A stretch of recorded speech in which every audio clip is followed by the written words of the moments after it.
जय माता दी दोस्तों, मन की आवाज़ मोटिवेशनल में आपका बहुत बहुत स्वागत है। आज की कहानी है अपने बेगाने। अरे बड़ी बहू, क्या बाल इतने गीले हैं और पंखे में बैठी हो? जाओ धूप में, सर्दी जुकाम हो जाएगा। मम्मी जी कुछ नहीं होता। नहीं बेटा जाओ। बड़ी बहू पैर पटकती हुई बाहर चली गई। क्या है, मेरे को ही तो होगा जो होगा, मम्मी जी को भी क्या पड़ी रहती है। छोटी बहू रोहिता को आवाज़ लगाई। हाँ जी मम्मी। छोटी बहू, ज़रा पापा जी को एक कप चाय बना दो, मैं ज़रा मिर्च का अचार डाल रही हूँ। छोटी भी बेमन से चली गई। रोहिता बहुत ध्यान रखती है बहुओं को बेटी की तरह, और बहुओं को अपनापन नहीं दखल अंदाजी लगती। रोहिता और मोहित के दो बेटे और दो बहुएं थी और एक बेटी थी। दोनों बेटे बहुत प्यार से रहते थे। एक बेटी उसकी शादी भी हो गई थी। रोहिता अपनी बेटी को ससुराल भेजकर निश्चिंत थी। बेटी से हमेशा कहती, तुम गई और मेरी दो बेटियां घर में आ गई हैं। अब तेरा सारा प्यार उन दोनों पर लुटाऊंगी। जल्दी जल्दी आना अपना प्यार लेने के लिए। खुशहाल जीवन था। रोहिता ने अपने पति मोहित के साथ बहुत अच्छे से समय बिता रही थी। बहू को भले ही उनका प्यार दखल अंदाजी लगता था, पर फिर भी घर में खुशहाली ही रहती थी। बहुओं की बातों को बचपना समझकर हंस देती, कहती उनकी बेटी रोली होती तो वो भी ऐसे ही करती। समय के साथ समझदार हो जाएंगी। जिम्मेदारियां सब सिखा देती हैं। अगर कोई बात मोहित समझाना भी चाहते तो मना कर देती। बच्चों को अपना समझकर बुरा लगेगा, मैं अपने तरीके से समझा दूंगी। एक रोहिता जी के पेट में हल्का सा दर्द हुआ। बहू से बोली, आज मैंने कुछ पेट में हल्का सा दर्द है, इसलिए मैं तो बाहर धूप में जा रही हूँ, जाकर बैठूंगी। तुम लोग अपना काम निपटा लो। किसी ने बहुत ज़्यादा ध्यान नहीं दिया, क्योंकि दर्द हल्का सा था। शाम का दर्द बढ़ने लगा। असहनीय दर्द होने से उनके पति आए। ऑफिस से रोहित जी के चेहरे को देखकर एकदम समझ आ गया कि कुछ गंभीर मसला है। बोले, ज़्यादा दर्द है क्या? रोहिता ने कहा, हाँ जी। सुबह कम था, अब कुछ तेज होने लगा है। कोई दवाई ली नहीं, गर्म पानी की सिकाई कर रही थी। चलो मैं दिखा के लाता हूँ।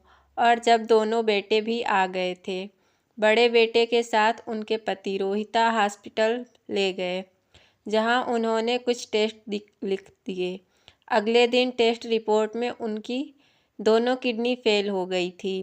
पूरे घर परिवार में यह एक बहुत बड़ा झटका था। किसी को कोई भी उम्मीद नहीं थी एक दिन में इतना कुछ बदल जाएगा। सब घबरा रहे थे, मन परेशान था। रोहिता जी को खुद गुमसुम हो गई थी। उन्होंने अपने पति से कहा, मैंने सुन लिया है, मेरी दोनों किडनी फेल हो गई है। पता नहीं मैं बच पाऊंगी या नहीं। आप मेरे जाने के बाद बच्चों के साथ अच्छे से रहना, उनकी बातों में हाँ करते हुए ही रहना, तभी खुश रहोगे।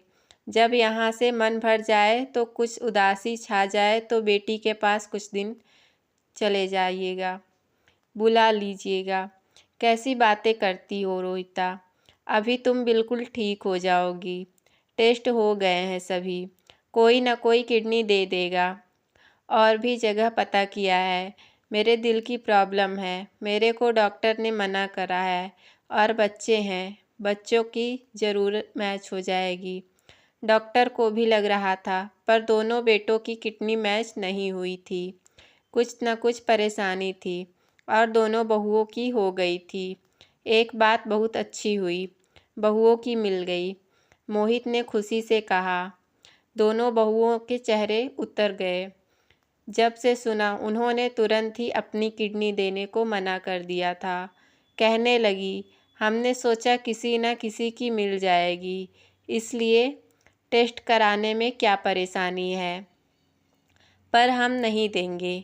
मम्मी 50 की हो गई हैं, हम तो जवान हैं, हम क्यों परेशानी भुगतें। मोहित बहुओं के सामने हाथ जोड़े खड़े थे और डॉक्टर उन्हें सांत्वना दे रहे थे कि एक किडनी से ज़िंदगी बहुत आसानी से काटी जा सकती है, क्योंकि 50 की उम्र में भी अभी नहीं हुई है। बहुत जोर की स्थिति में भी वह नहीं थी, पर दोनों बहुएं टस से मस नहीं हो रही थी। रोहिता जी को अपनी बेटी से मिलना था, तो बेटी को भी बता दिया था कि मम्मी एडमिट हैं। बेटी दौड़ी भागी आ गई और जब उसे पता चला कि दोनों भाइयों की किडनी देने को मना कर दिया है, तो उनके आंसू थम नहीं रहे थे। हाथ जोड़कर उनके सामने खड़ी थी, भाइयों से झोली फैलाकर अपनी मम्मी की ज़िंदगी मांग रही थी। बेटे लाचार थे, क्योंकि उनकी पत्नियां उनकी सुनने वाली नहीं थी। उनकी बेटी ने तुरंत अपना टेस्ट कराने के लिए दिया और उनकी किडनी मैच हो गई। एक तसल्ली हो गई कि चलो अब रोहिता जी के बचने का आसार है, पर बेटी के ससुराल वालों को जब यह पता चला तो वह विरोध में आ गए। वह अपनी बहू की किडनी देने को बिल्कुल तैयार नहीं थे। बेटी अपनी बात पर अड़ी हुई थी कि वह अपनी माँ को किडनी देकर रहेगी, क्योंकि उसी ने उसको ज़िंदगी दी थी और एक किडनी देने से मेरी ज़िंदगी खत्म नहीं हो जाएगी, पर मेरी मम्मी बच जाएंगी। असमंजस वाली स्थिति थी, पर एक बेटी माँ के लिए खड़ी थी।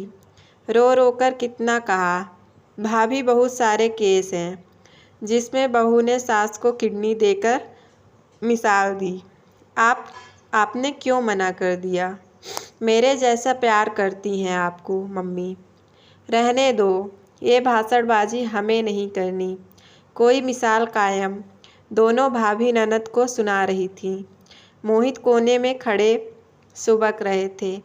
कैसे बचाऊं रोहिता तुम्हें कुछ हो गया तो मैं कैसे रहूँगा इन बेगानों के बीच?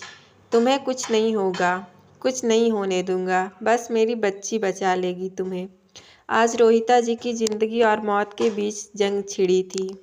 फिलहाल अपनी बेटी मम्मी को देने के लिए अड़ी थी।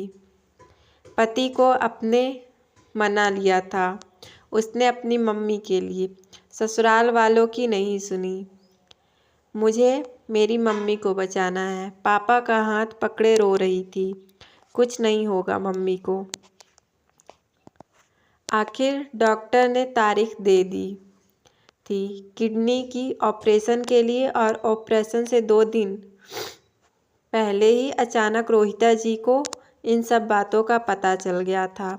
उन्होंने नर्सों से बात करते हुए सुन लिया था कैसे बहुओं ने मना कर दिया और बेटी तैयार हो गई और उन्हें तुरंत हार्ट अटैक हुआ। इतना बड़ा दुख वह झेल नहीं पाई और इस दुनिया से उन्होंने विदा ली। अपनी बहुओं को बेटियों की तरह रखने वाली रोहिता को बहुओं ने एक झटके में उनकी ज़िंदगी के किनारे कर दिया था।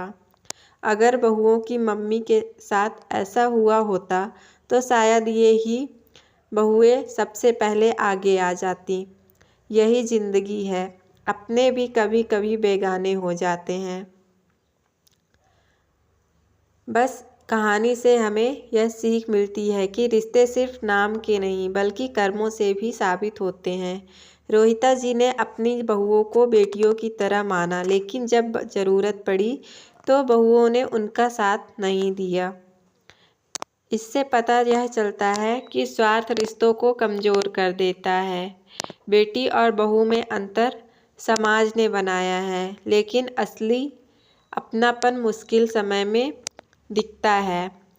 यह भी सीख मिलती है कि माता पिता की सेवा औपचारिकता नहीं बल्कि नैतिक जिम्मेदारी होनी चाहिए।